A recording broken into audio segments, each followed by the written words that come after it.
LaTeX द्वारा समीकरण बनाने के इस ट्यूटोरियल में आप सबका स्वागत है। आप सामान्य रूप से 3 विंडोज देख सकते हैं। मैंने एक 12 पॉइंट साइज वाला आर्टिकल प्रकार का प्रलेख यानी डॉक्यूमेंट बनाया है। यहाँ AMS मैथ पैकेज तथा CC licences package creative commons copyright वक्तव्य के लिए इस्तेमाल किया है। मेक टाइटल शीर्षक यानी कि टाइटल पेज बनाता है। न्यू पेज कमांड बचे हुए डॉक्यूमेंट को नए पेज पर ले जाएगा। समीकरण बनाने के लिए कई प्रकार हैं। मैं समीकरण बनाने के लिए कमांड अलाइन स्टार का प्रयोग करूंगी। शुरुआत करते हैं 4 घटक वाले एक मैट्रिक्स डिफरेंशियल समीकरण से। Align star frac d by dt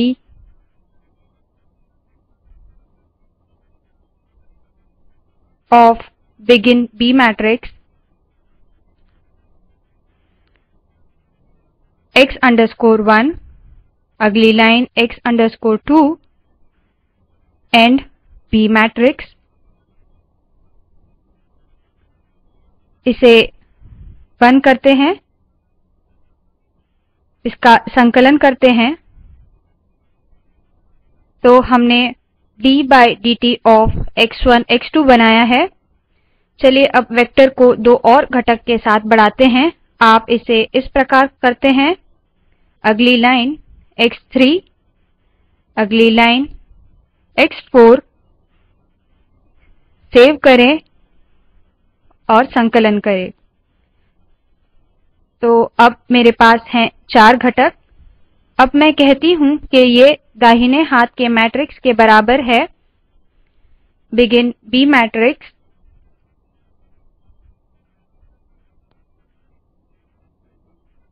zero 0 1 0। अगली लाइन 0 0 0 1। फिर इस मैट्रिक्स को बंद करते हैं, सेव करें तो अब मेरे पास यह है। मैंने पहली 2 रोव्स लिखी हैं। यह बहुत ही अच्छा विचार है कि हर एक छोटी सी चीज जुड़ने पर हम उसका संकलन करें ताकि कोई गलती ना हो। ध्यान दीजिए कि अलाइन स्टार परिवेश यह डॉलर चिन्हों का काम करता है। उदाहरण के लिए हमने डॉलर चिन्ह को एंटर नहीं किया था। वास्तव में हमें अलाइन स्टार परिवेश में डॉलर चिन्ह को एंटर नहीं करना चाहिए। चलिए दाहिने हाथ के ओर के मैट्रिक्स पर एक तीसरी लाइन जोड़ते हैं और इस विचार को स्पष्ट करते हैं। 0 डॉलर माइनस गामा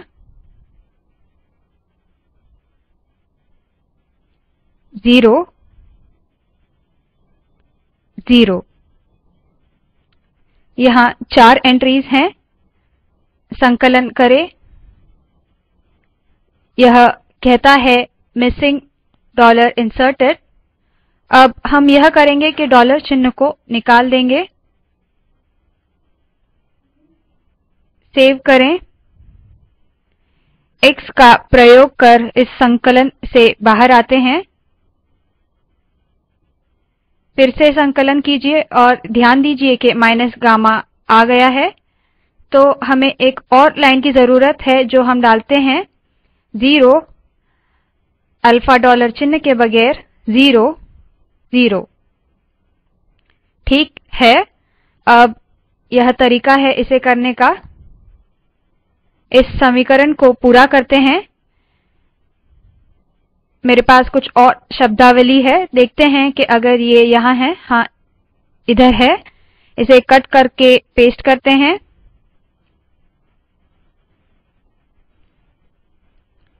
संकलन होने पर क्या होता है देखते हैं।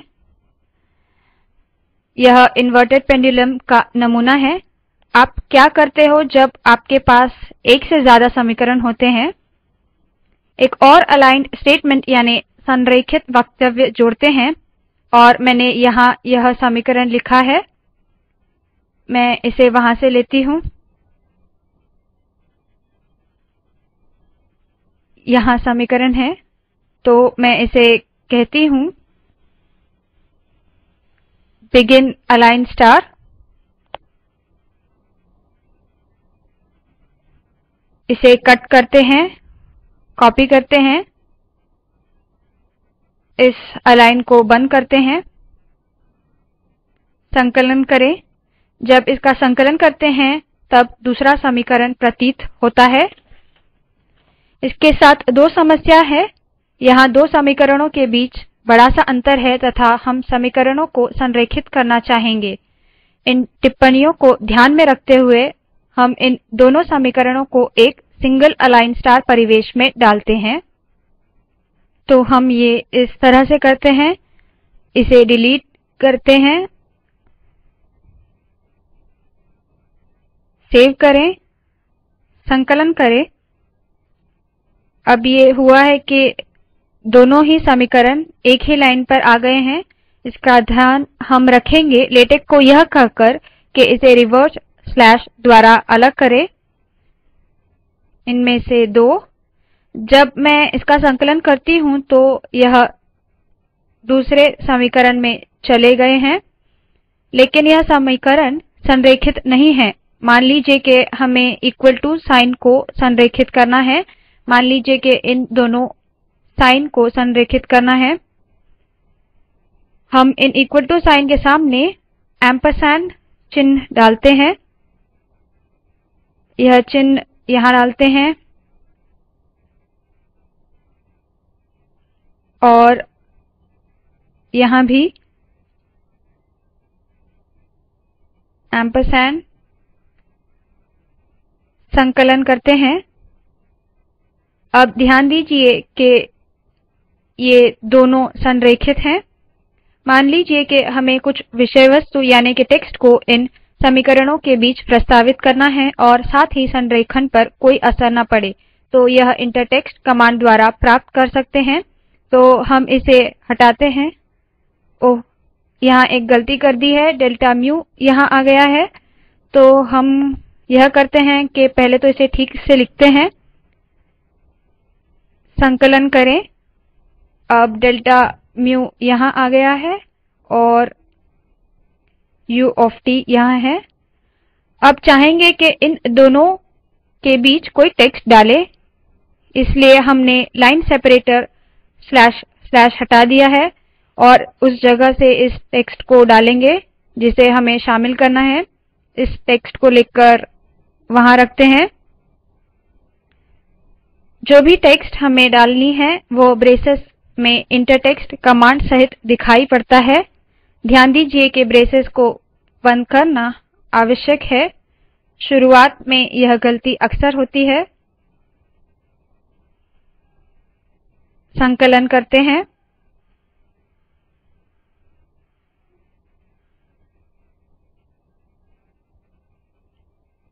तो यहाँ टेक्स्ट है अब और समीकरण भी संरेखित है।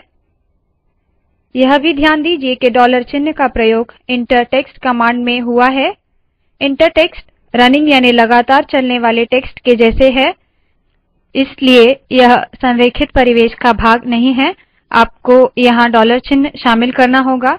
इन समीकरणों में संख्या नहीं है। असल में अलाइन स्टार कमांड में स्टार लेटेक से कहता है कि समीकरण संख्या ना डाले। स्टार को हटाते हैं और देखते हैं कि अलाइन परिवेश क्या करता है। स्टार को निकाल देते हैं, यहाँ से भी हटा देते हैं, देखते हैं क्या होता है। समीकरण संख्या अपने आप दिखाई पड़ती है। अगर हमें उनका उल्लेख देना है तो हमारे पास यह है।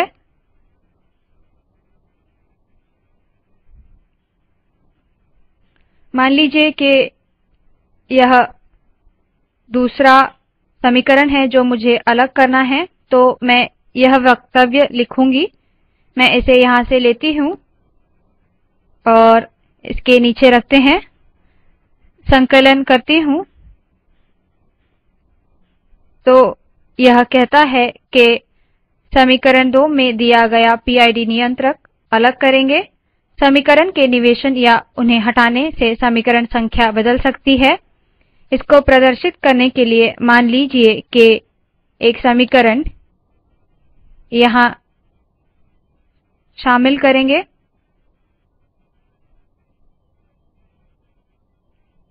// a इक्वल्स b और फिर इन लाइन्स को डिलीट करेंगे। इसका संकलन करते हैं। अब यह दूसरा समीकरण है a इक्वल्स b और यह तीसरा समीकरण बन गया है। यहाँ हमने निश्चित किया था कि दूसरा समीकरण अलग करना है, लेकिन अब यह ऐसा नहीं है। समीकरण संख्याओं का उल्लेख करते समय ऐसी कठिनाइयां हमेशा आती हैं। यह सुलझाया जाता है लेबल कमांड द्वारा। चलिए यहाँ आते हैं और समीकरण के अंत में लिखते हैं लेबल इक्वेशन पीआईडी और यहाँ समीकरण में लिखते हैं रेफ। रेफ एक कमांड है और जो भी लेबल यहाँ आता है वो यहाँ भी दिखाई देना चाहिए, वो भी ब्रेसेस के भीतर। इक्वेशन पीआईडी देखते हैं कि इसका संकलन करने पर क्या होता है। संकलन करने पर यहाँ हम देखते हैं प्रश्न चिन्ह। दूसरी बार संकलन करने पर देखिए क्या होता है। अब यह 3 बन गया है। दूसरे संकलन पर नंबर सही हुए हैं। यह उसी के समान है जो हमने अनुक्रमणिका में देखा था। a इक्वल्स b समीकरण को डिलीट करते हैं, इसे भी हटाते हैं, संकलन करते हैं। समीकरण 2 चला गया है, लेकिन अभी भी आपके पास यह 3 है। पहले संकलन पर उल्लेख पिछली संख्या बताता है, दूसरे संकलन पर नंबर्स सही हो जाते हैं। लेबल्स केस सेंसिटिव हैं। उदाहरण के लिए मैंने इसे इक्वेशन पीआईडी कहा है। पीआईडी बड़े अक्षर में है, इसे छोटे अक्षर में परिवर्तित करते हैं। क्या होता है देखते हैं। यहाँ ये कहता है कि इसे पता नहीं, सिर्फ यह है कि ये समान होने चाहिए। यहाँ सिर्फ अक्षर ही चाहिए, ऐसा जरूरी नहीं। उदाहरण के लिए मान लीजिए कि मुझे यहाँ संख्या देनी है। मैं यहाँ 100 लिखती हूँ, सेव करती हूँ, संकलन करें। पहली बार संकलन करने पर उसे पता नहीं चलता, लेकिन दूसरी बार संकलन करने पर उसे पता चलता है, नंबर्स वही हैं। इसी प्रकार से हम अनुभाग यानी सेक्शन, उपधारा यानी सब सेक्शन इत्यादि के लिए लेबल्स बना सकते हैं। चलिए यह करते हैं। अनुभाग के साथ इसका प्रदर्शन करते हैं। यहाँ करते हैं सेक्शन, यह पहला सेक्शन है। लेबल सेक 100। अब हम डॉक्यूमेंट के अंत में जाते हैं और लिखते हैं section ref sec 100 shows how to write equations, यानी यह बताता है समीकरण को कैसे लिखें। सेव करें।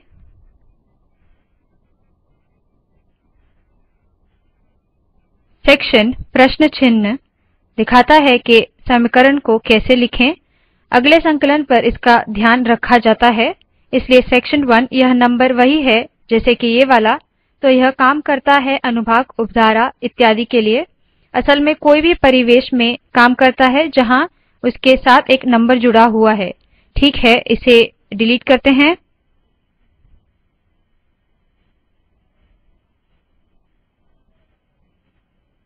फिर से संकलन करते हैं। ठीक है। अब यह देखते हैं कि लंबे समीकरणों को कैसे समायोजित करें। मैंने यह पहले ही लिखा है, मैं वहाँ जाती हूँ, डॉक्यूमेंट के अंत में।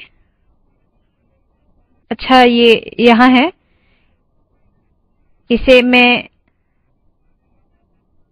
यहाँ जोड़ती हूँ। देखते हैं क्या होता है जब मैं संकलन करती हूँ। अब मेरे पास एक तीसरा समीकरण है जिसे मैंने यहाँ जोड़ा था। यह एक लंबा समीकरण है, यह एक लंबा समीकरण है, इसलिए एक लाइन में फिट नहीं होगा। हम इसके दो भाग कर देते हैं। इसे करने के लिए चलिए यहाँ पर इसे अलग करते हैं, स्लैश स्लैश, और यहाँ आते हैं और इस एम्परसैंड के साथ संरेखित करती हूँ, सेव करती हूँ, संकलन करें। देखिए कि ये समीकरण दो भागों में बट गया है और मैं इसे प्लस चिन्ह के साथ संरेखित कर रही हूँ। सारे प्लस और इक्वल चिन्ह संरेखित हैं, लेकिन इन दोनों भागों में समीकरण नंबर्स आए हैं। मान लीजिए कि हमें पहली लाइन में नंबर नहीं चाहिए, मान लीजिए यह नंबर नहीं चाहिए। इस स्लैश चिन्ह के पहले नो नंबर यह कमांड को दर्ज कीजिए, इस तरह। सेव करें, संकलन करें। देखिए कि यह समीकरण नंबर चला गया है और यह 3 बन गया है। हम देखते हैं कि कुछ टर्म्स यानी कि शब्द जिनमें हम ब्रेसेस चाहते हैं वहाँ नहीं है। उदाहरण के लिए मैंने यहाँ कहा है en -1, यहाँ ये बिना ब्रेसेस के दिखाई पड़ रहे हैं। इसका कारण है लेटेक में ब्रेसेस डिलिमिटर्स यानी के परिसीमक हैं। अब हमें लेटेक से कहना है कि इन ब्रेसेस की व्याख्या न करें।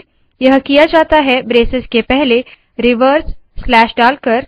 मैं यहाँ एक रिवर्स स्लैश डालती हूँ। यहाँ भी देखिए कि यहाँ पर ब्रेसेस हैं। अब उसी तरह यहाँ भी स्लैश डालते हैं,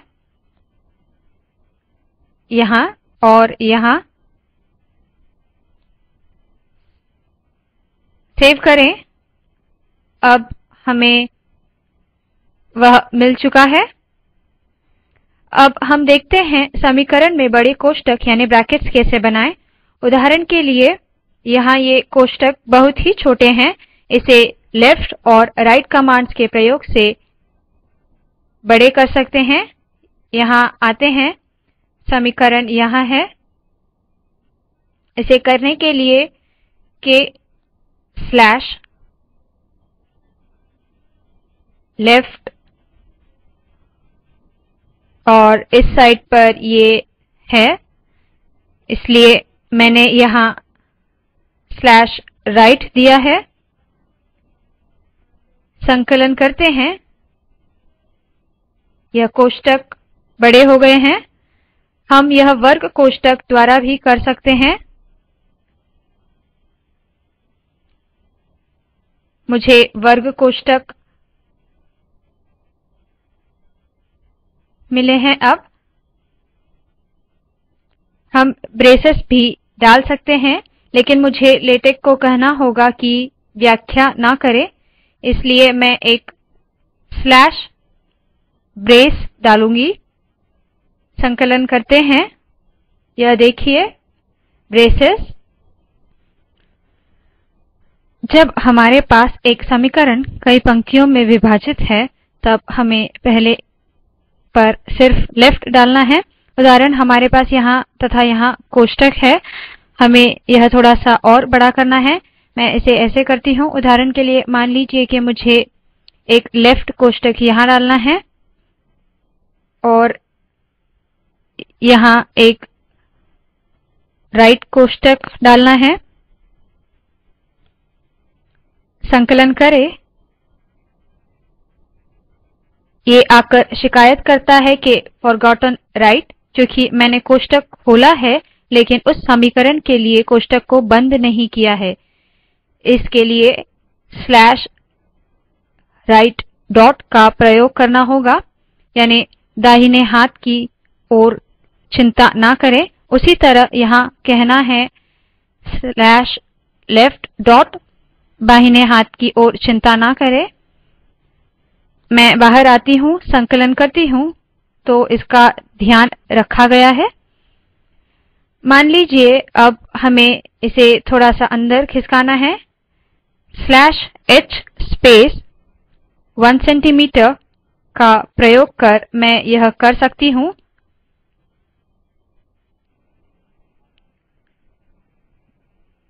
तो यह खिसक चुका है, यह संरेखित हुआ है। अगर आपको यह नहीं चाहिए और चाहते हैं कि प्लस साइन अंदर आए तो इसे ऐसे करते हैं, यहाँ प्लस साइन दीजिए। ठीक है, अब यह प्लस अंदर है,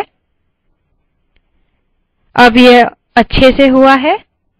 सारे कमांड्स जो कि डॉलर चिन्ह के बीच चलते हैं वह संरेखित परिवेश में भी चलते हैं, लेकिन एम्परसैंड चिन्ह के लिए जो कि इस्तेमाल होता है विविध समीकरणों को संरेखित करने के लिए, सारे कमांड्स जो कि संरेखित परिवेश में चलते हैं वह डॉलर चिन्हों में भी चलते हैं। फिर भी संरेखित परिवेश में तथा डॉलर चिन्ह द्वारा मिलने वाले आउटपुट्स में थोड़ा फर्क दिखाई पड़ता है। यह इंटीग्रल मोड यानी पूर्ण सांख्यिक तरह से स्पष्ट किया जा सकता है। तो यहाँ आते हैं, इसे डिलीट करते हैं। अब मेरे पास यह स्टेटमेंट है, मैं इसे लेकर यहाँ रखती हूँ। इंटीग्रल मोड में यह टर्म यानी शब्द इंटीग्रल शामिल है। चलिए मैं इसे बंद करती हूँ, वरना संरेखन शिकायत करेगा। तो मैंने क्या किया है, इंटीग्रल मोड शामिल करता है यह इंटीग्रल। ध्यान दीजिए, अब संकलन करने पर इस इंटीग्रल साइन के साइज का और इस इंटीग्रल साइज का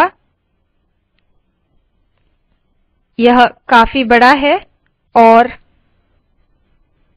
यह छोटा है। ऐसे बदलाव हम फ्रैक्शंस, जोड़ तथा गुणन में भी देख सकते हैं। यह ट्यूटोरियल समाप्त होने से पहले एक और बात कहना चाहूंगी, संरेखित परिवेश को रिक्त लाइन्स पसंद नहीं है।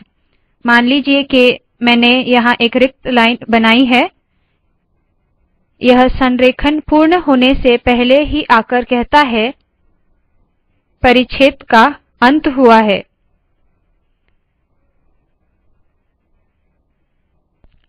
अगर आप स्पेस चाहते हैं तो कुछ प्रतिशत छोड़िए, जो कि लेटेक से कहेगा कि यह एक टिप्पणी है। संकलन करें, आपको पहले जैसे सारे टेक्स्ट फिर से मिलेंगे। अब हम इस ट्यूटोरियल के अंत में आ चुके हैं। इसे सुनने के लिए धन्यवाद। मैं सकीना शेख आपसे आज्ञा लेती हूँ। नमस्कार।